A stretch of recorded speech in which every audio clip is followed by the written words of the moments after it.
मेरे भैया मेरे चंदा मेरे अनमोल रतन, इसके बदले मैं दुनिया की कोई चीज़ ना लूँ।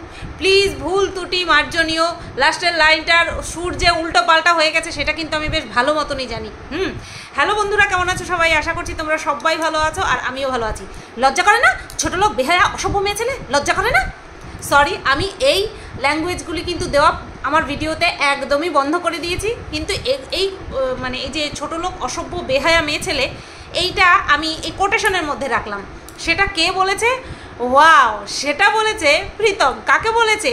কিমা দিদিকে। মানে প্রীতম তার নিজের কিমা দিদির উদ্দেশ্যে এই যে সুন্দর সুন্দর শব্দ সেটাকে প্রয়োগ করেছে। আমাকে একজন দিদিভাই, শাড়ি পরা ডিপি, ওনার লাল কালারের ব্লাউজ, নামটা আমি মনে করতে পারছি না, সেই দিদিভাই আমাকে কমেন্ট করেছে, দেখো গিয়ে প্রীতম তার লাইভে প্রীতম আর প্রীতমের মা ওই কিমাকে ধুইয়ে দিয়েছে।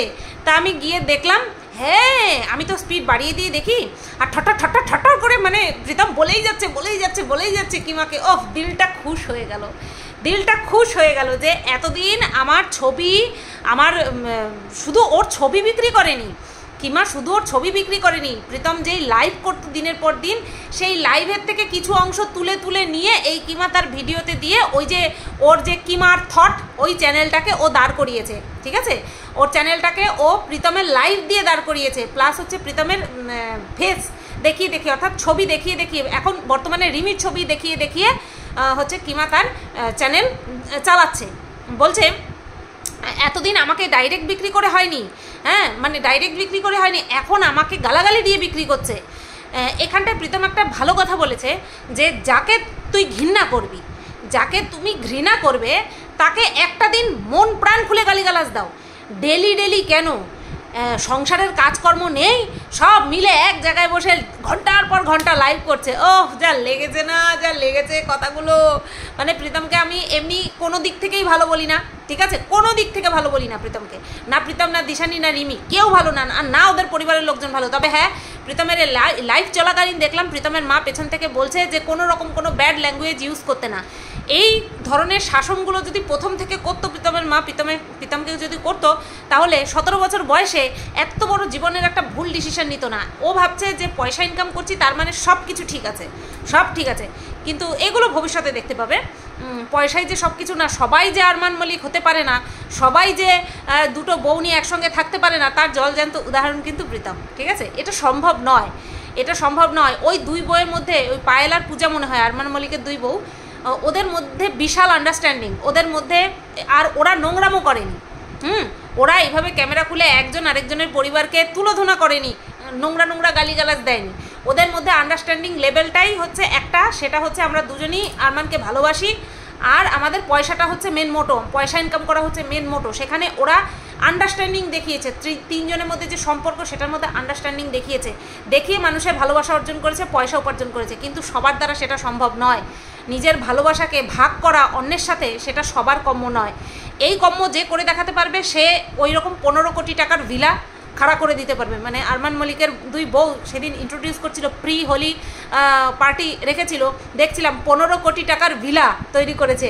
তা প্রীতমও ভাবছে সেই রকমের একটা ভিলা তৈরি করে দেবে রিমি আর দিশানিকে দিয়ে, বাট সেটা সম্ভব নয়, কারণ রিমি আর দিশানি দুজনকে কোনো দিনই অ্যাকসেপ্ট করতে পারবে না, আর সম্ভব নয়। এটাই হচ্ছে বাস্তবিক সম্পর্ক, তাই না? পয়সার জন্য মানে ওই যে কি বলবো, উর্মিলা মাটোন্ডকর আর হচ্ছে শ্রীদেবীর হচ্ছে তোমার জুদাই, হ্যাঁ এটা হচ্ছে সেকেন্ড জুদাই হচ্ছে। তার মধ্যে অনিল কাপুরের ভূমিকা, কখনো অনিল কাপুরের সঙ্গে প্রীতমকে তুলনা করা যাবে না। আমার অত কথা যাওয়ার দরকার নেই। মোদ্দা কথা হচ্ছে কিমাকে যেইভাবে ঠুসে দিয়েছে প্রীতম, ওফ, দিলটা খুশ গার্ডেন হয়ে গেছে। আমার ছেলেটার কিছু ভালো লাগুক বা না লাগুক, এই কথাগুলো কিমার উদ্দেশ্যে যে বলেছে একদম ঠিক বলেছে। প্রীতম যদি আমার এই ভিডিওটা দেখে তো খুব ভালো কথা, যদি না দেখে তাহলে তোমরা সাজেস্ট করে দিও প্রীতমকে আমার এই ভিডিওটা স্পেশালি দেখার জন্য। আমি কখনো কাউকে এইভাবে বলি না, কারণ প্রীতম অনেক কিছু জানে না ওই কিমার সম্পর্কে। কিমাকে দুটো গালিগালাজ দিতে গেলে বা দুটো তার সম্পর্কে খারাপ কথা বলতে গেলে এই কথাগুলো প্রীতমের জানা খুব দরকার। তো প্রীতমের উদ্দেশ্যে বলছি, এই যে কিমা তোদের বাড়িতে গেছে, তো তোদের সংসারটাকে শেষ করতে, তোদের জীবনটাকে শেষ করতে, তোদের সংসারটাকে ভাঙতে, তোদের ঠাকুর ঘরে গিয়ে প্রদীপ টদীপ মোছা, ধোয়া মোছা কিনা সেটা দেখছে। তো তোকে শোন বলি, ভেরি রিসেন্ট হচ্ছে এই যে কিমা, তোর কিমাদি একটা পরপুরুষের সাথে ধরা পড়েছে, বুঝতে পেরেছিস তো? ধরা পড়েছে মানে ওই নজরুল মেট্রো স্টেশনে অন্য একটা পরপুরুষের সঙ্গে ঘুরতে যাচ্ছিল, আর তারপরেই সমুদ্রের চিহ্ন দেখা গেছে। আমার মনে হয় এই লোকালিটিতে সমুদ্র হচ্ছে দীঘা, তো সেখানেই মনে হয় মজ মস্তি করতে গেছিলো, বুঝতে পারলি তো? তো এই কথাগুলো নোট করে করে বলবি নিজের ভিডিওতে, যখন ওই কিমাকে গালি দিতে বসবি তখন এই কথাগুলো বলতে ভুলবি না, ঠিক আছে? আর বলিস না যে তুমি তোমার ছেলেকে নিয়ে বিক্রি করো, তুমি তোমার ছেলে মেয়েকে বিক্রি করো। শোন, কিমা নিজের মেয়ের অঙ্গ প্রদর্শন বহুবার করে নিজের চ্যানেলকে দাঁড় করাতে চেয়েছিল, নিজের জন্ম যে পতিতালয় সেটা বলে নিজের চ্যানেলকে ভাইরাল করতে চেয়েছিল, হয়নি রে। ও সব রকম চেষ্টা করে তারপরে তোদের মানে কি বলবো, বুকের উপরে পাড়া দিয়ে দাঁড়িয়েছে, বুঝতে পারলি তো? যখন নেক্সট টাইম বলবি কিমাকে নিয়ে, যখন বলবি এই কথাগুলো অবশ্যই বলবি যে এরকম ঘরে বর রেখে পরপুরুষের সঙ্গে নোংরামো করে বেড়ায়, ওই কিমা পরপুরুষের সঙ্গে নোংরামো করে বেড়ায় জায়গায় জায়গায়, আর ও যাদের সাথে মিশতো তারাই। আর তুই জানিস না, ওই যে যাদের নাম বলিস, আরও কন্ট্রোভার্সি ক্রিয়েটার আছে যাদের নাম বলিস, তারা সব জানে ওই কিমার ব্যাপারে, তুই কিছু জানিস না। আসলে ওকে নিয়ে তুই কোনোদিনও কন্টেন্ট করিস নি, কিন্তু এখন যেহেতু তোর ওর সম্পর্কে মুখ খুলতে হচ্ছে, তাই তোর ওর সম্পর্কে জানতে হবে যে ও জিনিসটা কি। ওর ঘরে ওর স্বামী, অসুস্থ স্বামীকে ফেলে রেখে তারপরে বহু পুরুষের সঙ্গে ও ঘোরাঘুরি করে বেড়ায়, বুঝতে পেরেছিস তো? এবার বাদবাকি তুই তো বহুত সমাজদার, সেই 17 বছর থেকে তুই বুঝে যাবি যে আমি কি বলতে চাচ্ছি, ঠিক আছে? যখন বলবি ধুয়ে কাপড় পরিয়ে দিবি, তোরা পারবি। এটা একদম সত্যি কথা। প্রীতমকে কিন্তু কম ব্যবহার করেনি, প্রীতমকে ফোন করে, প্রীতমের ভয়েস রেকর্ডিং চালিয়ে, তারপরে হচ্ছে প্রীতমের লাইভ থেকে, ভিডিও থেকে অংশ তুলে তুলে রেকর্ড করে এনে নিজের চ্যানেলে দেওয়া, প্রচুর বিক্রি করেছে। প্রীতমকে বিক্রি করতে করতে ঝাঁঝরা করে দিয়েছে। এখন বর্তমানে প্রীতমকে শেষ করতে চাচ্ছে, ঠিক আছে? বলছে, ওনাকে বলেছে কিমা নাকি প্রীতমের বাড়িতে গিয়ে বলেছে, তুই মানে কি বলবো, 1 নম্বর 2 নম্বর করতে গেলেও আমার সেটা কন্টেন্ট। ভাবো কতখানি নোংরা মহিলা হলে পরে যাকে ভাই রেখেছে তাকে এই ধরনের কথা বলতে পারে। আমরা কাউকে যদি ভাই ডাকি, তার সঙ্গে তো আমরা সন্তান সম আচরণ করবো, কি করবো না? সন্তান সম আচরণ করবো, তার সঙ্গে এরকম সম্পর্ক তৈরিই করবো না যেখানে কিনা সে আমাকে নোংরা কথা বলতে সাহস পায় বা আমি তাকে নোংরা কথা বলি। কিন্তু এখানে ভাই ডেকে সে পটি করতে যাবে, সেইটাকে নিয়ে কিংবা কন্টেন্ট করবে, সেটা সে নিজের মুখে বলছে। তাহলে ভাবো, এই যে আমি বলেছিলাম যে কিমার কাছে পুরুষ মানে একটাই ও বোঝে, সেটা হচ্ছে কাস্টমার। এটা কি খুব ভুল কথা? এটা হচ্ছে একদম বাস্তব কথা। আজকে প্রীতম কিমাকে একদম খান করে ফেলেছে, একদম খান করে দিয়েছে। আমি ভীষণ পরিমাণে এনজয় করেছি ওর লাইফটা, ভীষণ পরিমাণে এনজয় করেছি। একদম ঠিক দিয়েছে। ওকে যে বলে যে ওর সংসার ধর্ম নেই, না, ওর নেই তো। ওর সংসার ধর্ম থাকলে কি দিন প্রতিদিন অন্যের সঙ্গে গিয়ে ঘুরতে পারে, অন্যের বাড়িতে পৌঁছে যেতে পারে? ভাবো, ফন্দীপের পাশের বাড়িতে নিমন্ত্রণ, সেখানটায় গিয়ে এই কিমা গিয়ে খেয়ে আসছে। ভাবতে পারছো? ওর যে এই যে রোয়া হয়েছে না, চোখে মুখে যে চর্বি গজিয়ে গেছে, তুমি দেখো আগের কিমাকে দেখো, আগের কিমাকে আর এখনের কিমাকে দেখো, সারা শরীরে গোদ হয়ে গেছে, শরীরের সর্বাঙ্গে কি বলবো, চোখের পাতায় পর্যন্ত গোদ হয়ে গেছে। এমন ওর মানে ওভার কনফিডেন্সের শিকার হয়েছে। এটা একটা রোগ, ওভার কনফিডেন্স। তো সেই ওভার কনফিডেন্সকে প্রীতম একদম ভেঙে চুরমার করে দিয়েছে।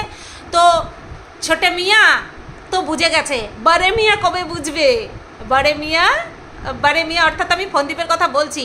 ফন্দীপের বাড়িতে যাতায়াত বহুদিন হয়েছে বন্ধ, সেটা কি তোমরা খেয়াল করেছো? ফন্দীপের বাড়িতে বহুদিন হয়েছে যাতায়াত বন্ধ হয়ে গেছে।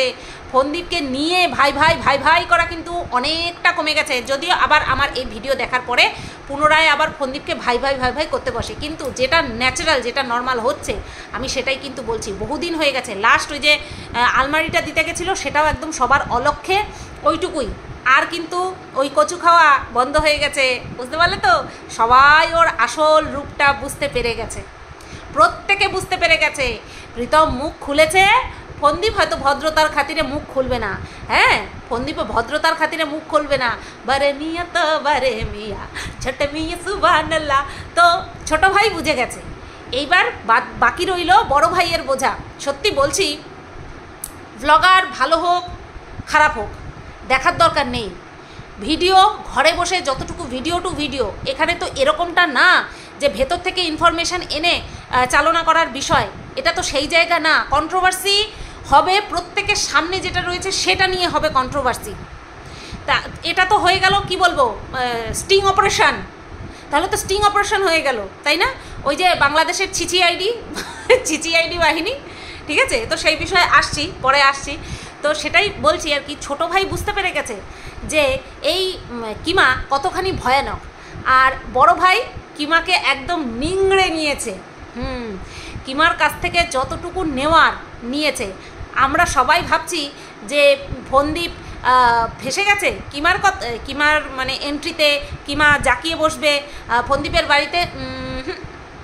ফন্দীপ পুরনো খিলাড়ি। ফন্দীপ আষ্টে পৃষ্ঠে কিমাকে ব্যবহার করে নিয়েছে। হ্যাঁ, কিমাও তার পার্সেন্টেজ রেখেছে, অবশ্যই হিউজ পরিমাণে পার্সেন্টেজ রেখেছে। কিছু পার্সেন্টেজ আমরা দেখতে পেয়েছি, অর্থাৎ এই যে শাড়ি চুড়ি ঘড়ি এই সমস্ত আমরা দেখতে পেয়েছি। বাট নগদ কমিশনও প্রচুর খেয়েছে। আর ফন্দীপ বুঝতে পেরেছে যে এই হোয়াটসঅ্যাপ বিষয়টা আর বেশি দিন চলার না, বা হয়তো বন্ধই হয়ে গেছে। সুতরাং এখন আমি নিজেকে এই কিমার থেকে গুটিয়ে নিই, কিমার কাছ থেকে গুটিয়ে নিই, কারণ আমার যা হাতানো হয়ে গেছে। এইবার তুমি আশা ভাই বন্ধ করো। ওই মানে কি বলবো, পুরোপুরি বন্ধ করে দিলে কি হবে, কিমা এর বিরুদ্ধে মুখ খুলবে, অর্থাৎ ফন্দীপের বিরুদ্ধে মুখ খুলবে। সেই ভয়ে একটা জাস্ট সুতোর মতন সম্পর্ক টিকিয়ে রাখবে, তাও বেশি দিনের জন্য না। আজকে প্রীতম যেভাবে মুখ ফুটে বলতে পারলো কিমার আসলি চেহারাটা, ফন্দীপ সেইভাবে কোনোদিনও বলবে না, কারণ ফন্দীপের একদম কি বলবো সব কিছু কিমার হাতে তোলা রয়েছে। সেই কারণে ফন্দীপ সেই রিস্কটা নেবে না, ও চুপচাপ সরে যাবে, ঠিক আছে? ও হচ্ছে চুপচাপ সরে যাবে। ফন্দীপ ক্যামেরার সামনে কখনো নিজের ইমেজ নষ্ট করবে না। এখানে নিজের ইমেজ কেন বললাম, কারণ দর্শকরা দেখেছে যে কিমা কিভাবে ফন্দীপকে সাপোর্ট করেছে, যদিও বা ওই সাপোর্টের কোনো প্রয়োজন ছিল না, তবুও সাপোর্ট করেছে, সেটা দেখেছে। আর আজকে যদি ফন্দীপ, বা আজকে অথবা কালকে ইন ফিউচার যদি ফন্দীপ কিমাকে নিয়ে বলতে বসে না, তাহলে পাবলিক ফন্দীপকে ছেড়ে চলে যাবে। এই ভয়টা ফন্দীপ কিন্তু আছে, আর ফন্দীপের ভয়টা একটুখানি বেশিই আছে। সেই কারণের জন্য কেন বলছি, বলবে তুমি কি করে জানো, কিছু না করেও গা ঢাকা দিয়েছিল ওই 17ই আগস্ট রাত্রেবেলা। হ্যাঁ, কিছু করেনি তো, কারণ কিছু করতেই পারে না। ওর মতন অত নিরীহ একটা ছেলে কখনো বউয়ের গায়ে হাত তুলতে পারে? তা বিনা কারণে যে পালিয়ে গিয়ে বসে থাকে, গা ঢাকা দিয়ে বসে থাকে, সে ভীতু ছাড়া আর কি। আমরা যদি নির্দোষ হই তাহলে আমরা কখনো গা ঢাকা দেবো? কখনো গা ঢাকা দেবো না। পুলিশ ফোন করলে তাতে কি আছে, পুলিশ প্রশাসন থেকে ফোন করলে তাতে কি আছে? তারাও মানুষ, তারা কিন্তু বিনা কথা শুনেই আমাকে কামড়ে আঁচড়ে দেবে না, খেয়ে ফেলবে না। তারাও আমার সব কথা শুনবে, প্রমাণ সব সাপেক্ষে তারপরে বিচার বিবেচনা করবে। তো সেখানে যদি আমার কোনো দোষ না থাকে তাহলে আমি কেন পালিয়ে গা ঢাকা দেবো? কিন্তু ফন্দীপ তো গা ঢাকা দিয়েছিল, অথচ সে বলেছিল সে কোনো অপরাধ করেনি। এবং ফন্দীপের হয়ে মানে কি বলবো, কাওয়ালি কুচকাওয়াজ সমস্ত কিছু করেছে কিমা। তো সেইখানে বলতেই পারি ফন্দীপ ভীতু। তো দেখা যাক ভবিষ্যৎ কি বলে। প্রীতম তো পুরো ফেরে চিড়ে রেখে দিয়েছে কিমাকে। মান সম্মানের পুরো ফেলুদা বলতে যাচ্ছিলাম, মান সম্মানের পুরো ফালুদা বানিয়ে রেখে দিয়েছে। ও অসাধারণ লেগেছে, অসাধারণ। ছোটো লোক, ইতর মহিলা, অসভ্য মহিলা, নিজের ছেলে মেয়েকে বিক্রি করে খেতে পারে না। ওই যে বললাম, নিজের মেয়েকে অঙ্গ প্রদর্শন করিয়ে বহুবার বিক্রি করতে চেয়েছে, কিন্তু কেউ অতটা ভাও দেয়নি। আসলে সন্তান তো, সেই নিয়ে কাটাছেড়া খুব কম লোকে করেছে। সবাই তো আর ওর মতন অসভ্য না যে বাচ্চা মেয়েদেরকে বড় বড় পুরুষের সাথে শুইয়ে দেওয়া। যাই হোক, আমি এই ধরনের নোংরা কথা আমার ভিডিওতে আমি আর বলতে চাই না।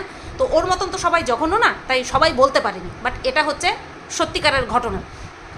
আচ্ছা, এবার প্রীতম গেল, এবার আসি ফন্দীপের বিষয়। ফন্দীপটাকে তো টাচ করে গেলাম, প্রীতমকে রিলেট করে ফন্দীপকে টাচ করে গেলাম। আরও কিছু বলার আছে ফন্দীপের আজকের ভিডিও সম্পর্কে। দেখেছো, আগে যখন কিমার বেশিরভাগ সময় এই ফন্দীপের বাড়িতে যাতায়াত থাকতো, ফন্দীপের বাড়িতে খুব যাতায়াত করতো, তখন কিন্তু ফন্দীপ 2 দিন পর শেভ করতো। আর সেও বাড়িতে শেভ করতো না, সেলুনে গিয়ে শেভ করে পুরো ফেসিয়াল করে চকাচক হয়ে আসতো। বলো মিথ্যে কথা বলছি কি না? বলছি তো। আর এটা কবে থেকে করা শুরু করেছে? যবে থেকে কিমা ওদের বাড়িতে যাতায়াত শুরু করেছে। মায়ের চুল কাটা, মাথায় কলপ করা হয়তো আগেও করতো, যাই হোক, মাথার চুল কেটে একদম ছোট্ট করে দেওয়া, কম বয়সী করে দেওয়া, তারপরে ফন্দীপের পার্লারে গিয়ে নিজেকে চকাচক রাখা, এইগুলি কিন্তু কিমা ওদের বাড়িতে ঢোকার পরেই করেছে। অ্যাকচুয়ালি কিমা বাহ্যিক লুকে বড্ড বেশি আর কি করে। আর এখন কিন্তু ফন্দীপ আবার সেই তার আসল অভ্যাসে ফিরে এসেছে। আমি কি বলি, মানুষের স্বভাব কুকুরের লেজের মতন, কোনোদিনও পরিবর্তন হয় না। যে খারাপ সে খারাপই থাকে, যে ভালো তাকে শত চেষ্টা করেও তাকে খারাপ করা যায় না। হ্যাঁ, তো এখানে ফন্দীপ আগেও যেমন দাড়ি গোঁফ ঠিক মতন কাটতো না, হ্যাঁ, এখনও কিন্তু সেরকমটাই আবার সেই ফেস চলে এসেছে। এই যে পয়লা বৈশাখের বাজার করতে গেল, তারপরে হোটেলে ঢুকে খেয়ে আসলো, তো এই যে এত ঘোরাফেরা করলো, সেখানে কিন্তু ওর দাড়িগুলো কিন্তু বেশ ভালোই বড় হয়েছে। এখন কিন্তু অত ক্লিন শেভ করে না, আর করলেও অনেক দিন পর পর করে, আর ওই ফেসিয়ালের চক্করে যায় না এখনকার দিনে। বলে না সৎসঙ্গে স্বর্গবাস, অসৎ সঙ্গে নরকবাস। তো কিমা হচ্ছে কি বলবো, বিউটিশিয়ান বাস। কিমা এসে সবাইকে হ্যান্ডসাম, স্মার্ট, বিউটিফুল বানিয়ে দিয়ে চলে গেছে। ঠিক আছে, সত্যি সত্যি সত্যি টিকটিকেও ডাকলো। তো যাই হোক বন্ধুরা, এই বিষয়গুলো না সত্যি নোটিশ করার মতন, যে ফন্দীপের জীবনে শুধু না, ফন্দীপের ফুল ফ্যামিলির জীবনে কিমার প্রভাব অনেকটা লাঘব হয়েছে। এইবার দেখা যাক আমার এই ভিডিওর পরিপ্রেক্ষিতে আবার উদম করে ডেকে বসবে, এরকম অনেক হয়েছে। আমার কথার পরেই অনেক কিছু মানুষে করে দেখিয়েছে। তো এই যে অনেক কিছু করে দেখিয়েছে, তার মধ্যে একটা হচ্ছে ফন্দীপের বাবাকে ফন্দীপরা ঘর থেকে বের করেছিল, এই আমাদের মতন কিছু ক্রিয়েটারদের কথাকে ভুল প্রমাণ করার জন্য। ঠিক আছে, যদি আমাদেরকে ভুল প্রমাণ করতে গিয়ে আদতে আমরা যেটা বলি সেটাই করে দেখায়, তার মানে জিতটা কাদের হয়? অবশ্যই আমাদের হয়। তো আজকে বলছে যে ভাবছি সবাই মিলে একটু শপিং করতে যাব, খাওয়া দাওয়া করব। বাবু মোটে কিছুতেই যায় না, বাবু বেঁকে বসে। কেন কে জানে, কেন তুমি জানো না? না ফন্দীপ, আমি বলছি ফন্দীপ, তোমার বাবা যে কথায় কথায় বেঁকে বসে, কারণটা আমি বলছি। সেটা হচ্ছে দীর্ঘদিনের অভ্যাস। এবার বলো সেই অভ্যাসটা কি? সেটা হচ্ছে ইগনোরেন্স। আমি ঠিক বলছি? মানে দুর্ব্যবহার পেতে পেতে বা অবহেলা, দুর্ব্যবহার বলবো না, অবহেলা পেতে পেতে সেই মানুষটা এখন নিজেকে গুটিয়ে নিয়েছে।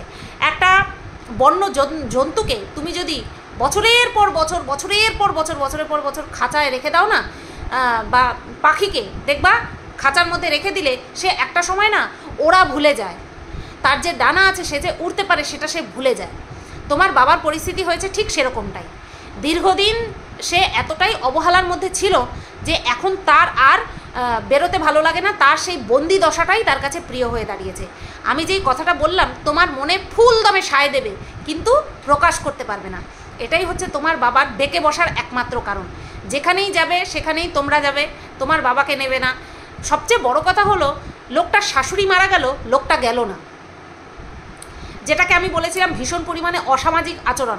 এখনও সেটাকে বলবো অসামাজিক আচরণ। কারণ শাশুড়ি মারা গেছে, সেই লোকটা বাড়ির থেকেই বের হলো না, গেলও না, একবারের জন্য গেল না, দেখা করে পর্যন্ত আসলো না। ভাবো এদের সম্পর্কটা কেমন, অথচ এদেরকে নিয়ে মানুষ বাহবা দেয়। ভালো মানুষ আপাত দৃষ্টিতে যেটা দেখছে সেটা নিয়েই গদগদ, তার ভেতরের ইনার মিনিং বোঝার বয়েই গেছে, ওদের ইনার মিনিং বুঝতে বয়েই গেছে।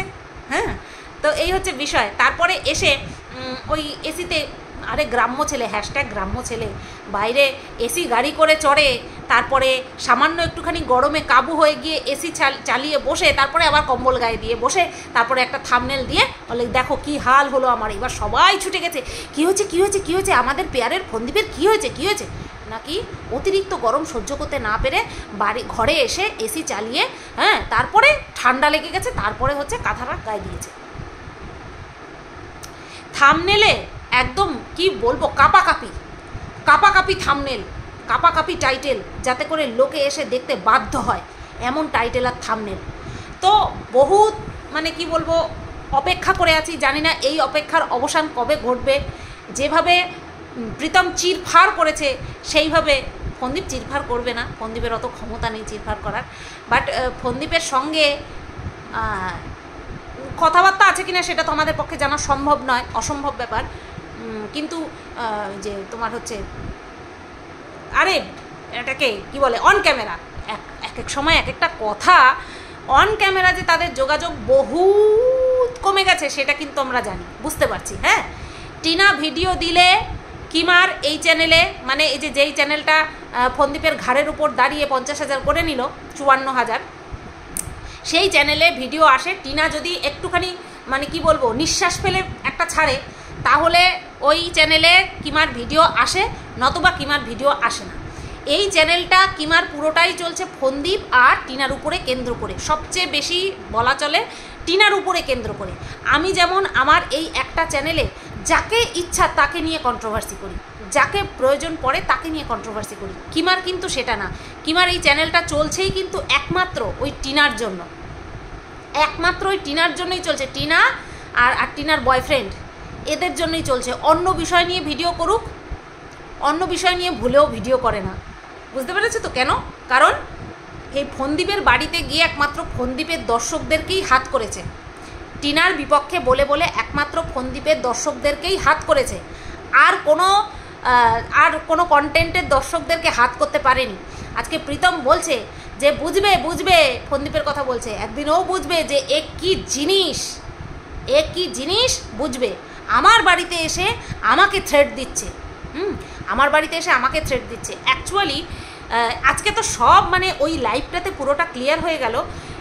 এদের যেমন মতের ঠিক নেই, অর্থাৎ এই যে প্রীতম, দিশানি, রিমি, এদের ফুল ফ্যামিলির যেমন মতের ঠিক নেই। কিভাবে বলছি, কেউ একজন ওই বাবলি ম্যাডামের কাছে গেল, ঠিক আছে, আর প্রীতম গেল কার কাছে? ওই সঙ্গীতা ম্যাডামের কাছে, ঠিক আছে। এরা দুজনকে চুজ করে নিয়েছে। অবশ্যই বাবলি ম্যাডামের কথা যথেষ্ট সংযত শোনা যায়, কিন্তু প্রীতম যার সঙ্গে কথা বলছিল উনি বাবলি ম্যাডামকে রেড লাইট এরিয়ার মানুষের সঙ্গে তুলনা করেছেন, যেটা কিনা উনি খুবই জঘন্য কাজ করেছেন, জঘন্য কথা বলেছেন। না, আমি যারা রেড লাইট এরিয়াতে কাজ করে তাদের কথা বলিনি। দেখো, একটা কথা সবচেয়ে বাস্তব সত্যি কি জানো তো, পয়সা মুচি ম্যাথরও ইনকাম করে, পয়সা ডাক্তার, ইঞ্জিনিয়ার, টিচার এরাও ইনকাম করে, কিন্তু সম্মান সেই জিনিসটা কিন্তু একটা আলাদা জায়গায়। আমরা কি মুচি ম্যাথরকে অসম্মান করি? না, কিন্তু অতিরিক্ত পরিমাণে আমরা সবচেয়ে বেশি সম্মান করি শিক্ষক, তারপরে ডাক্তার, ইঞ্জিনিয়ার, এইভাবে এক এক ধাপ ধাপ করে নামে, ঠিক আছে। তো সেই ক্ষেত্রে বলা যায় এই যে উনি যে কিনা আর কি প্রীতমের হয়ে কথা বলছিলেন, উনি ওই বাবলি ম্যাডামকে রেড লাইট এরিয়ার মেয়ের সঙ্গে তুলনা করেছেন। তো এটা উনি একদমই করতে পারেন না। সেখানে আমরা বলতে পারি বাবলি ম্যাডামের মুখের কথাবার্তা ভীষণ পরিমাণে সংযত। শুনেছি, আমি কিছুক্ষণ জন্য শুনেছি, বাট 6-7 ঘন্টা আর এই হিসু হাগু আটকে লাইভ দেখা অসম্ভব ব্যাপার। আর কাদের সম্পর্কে? এদের সম্পর্কে অসম্ভব ব্যাপার। তো আমি এই একটা লাইভেই শুনে নিয়েছি, রিমির মুখে শুনে নিয়েছি যে রিমি কীভাবে সঙ্গীতা ম্যাডামকে অপমান করেছেন। মানে ওনারা এদের সঙ্গে যুক্ত হয়ে ওনারা ওনাদের মান সম্মানই হাম্পার করেছে। এদের সঙ্গে যায় কারা? এই যে প্রীতম, দিশানি, রিমি, এদের সঙ্গে কারা যায়? কিমার মতন মানুষেরাই যায়। একটা মানে বলে না লেভেল, সেই লেভেলটা ম্যাচ করে। একেও কিছু মানে এ যা খুশি বলতে পারে, যা খুশি করতে পারে, আর এরাও এই যে এরা তিনজন, প্রীতম, দিশানি, রিমি, এরাও যা খুশি করতে পারে, যা খুশি বলতে পারে, একে অপরকে যা খুশি বলতে পারে। তো এদের সঙ্গে এরা যায়। ওই সমাজসেবীরা নিজেদের মান সম্মান যে কতটা ডুবিয়েছে এদের মাঝখানে এসে, তারা হারে হারে বুঝতে পারছে, ঠিক আছে। তারপরেও এই যে প্রীতমের চ্যানেল 2,75,000 হয়ে গেছে। এই দুটো বউকে নিয়ে খেলা করতে করতে, এই দুটো মেয়ের সঙ্গে খেলা করতে করতে 2,75,000 সাবস্ক্রাইবার গেইন করে ফেলেছে। ভাবা যায়। তো এই যে ওর যে ফ্যান ফলোয়ার দেখেছে, সেটাকেই দেখেই লোভ সামলাতে পারেনি। এই যে এইসব সমাজসেবকেরা লোভ সামলাতে পারেনি। তাও বলবো বাবলি ম্যাডাম এক জায়গাতে এসে নিজেকে স্টপ করে দিয়েছে, কিন্তু রিমি আর প্রীতমের মুখে যা শুনলাম, ওই সঙ্গীতা ম্যাডাম নাকি নিজেকে স্টপ করতে পারছে না। এদের গালিগালাজ খাচ্ছে, তারপরেও নাকি এদের সঙ্গে কথাবার্তা বলছে। ভাবো কি অ্যাটেনশন সিকার, আর ফেস ভ্যালু বাড়ানোর জন্য, সত্যি। তবে হ্যাঁ, প্রীতমের একটা কথা আমার ধৃষ্টতা লেগেছে, যে ও বলেছে যারা ওদেরকে বিক্রি করে খাচ্ছে, বলছে আমাদেরকে বিক্রি না করলে ভাত খেতে পারবে না, তা তোমরা এসে এক কাজ করো, আমাদের বাড়ির সামনে এসে বসো, হ্যাঁ, আমি তোমাদেরকে খেতে দেবো, পয়সা দেবো, অথবা দুপুরবেলা রাত্রেবেলা দুবেলা করে খেতে দেবো। একটা প্রবাদ বাক্য আছে না, বুঝলে মন, ভগবান কি করে? ধন দিয়ে দেখে, ধন সম্পদ ঐশ্বর্য মানুষকে দিয়ে দেখে যে সে সেটাকে ঠিকভাবে ইউটিলাইজ করতে পারছে কিনা। এখানে প্রীতম, রিমি, দিশানি এরা যে এদের যে ফেস ভ্যালু, সেটা তো নোংরামি করে বানিয়েছে। তারপরে সেই ফেস ভ্যালুর অপব্যবহার এখনও পর্যন্ত চালিয়ে যাচ্ছে। তোকে খেতে দেয় কে? তুই ভাবছিস তুই এই নোংরামো করছিস, ইনকাম করছিস, তারপরে তুই খাচ্ছিস? না রে, সবার মুখের গ্রাস তুলে দেওয়ার মালিক ওই একজন সবার মুখে গ্রাস তুলে দিচ্ছে। তুই কে? তুই যে মানুষকে খাওয়াবি বললি, তুই কে? সত্যি এদেরকে এই ধরনের কথা বলা, কোনো রকমের কোনো কথা বলা ফালতু। এরা পুরোটাই আউট অফ মাইন্ড হয়ে রয়েছে, এদেরকে কিছু বলার নেই। এরা শুধু মানে আমি প্রীতমের লালসা দেখি, লাইভ করেছে, সেই লাইভের থেকে টুকরো টুকরো অংশ এনে ভিডিওতে ছাড়ছে। এত পয়সার দরকার, এত পয়সার দরকার। চলো এই ভিডিওটা এইটুকুই ছিল। সবাই তোমরা ভালো থেকো, সুস্থ থেকো। তবে প্রীতম যে কিমাকে আচ্ছা মতন ডোজ দিয়েছে, ধোলাই দিয়েছে, তার জন্য খুব ভালো লেগেছে, ভীষণ ভালো লেগেছে। টাটা। এবার অপেক্ষা ফোনদীপ কবে বলে।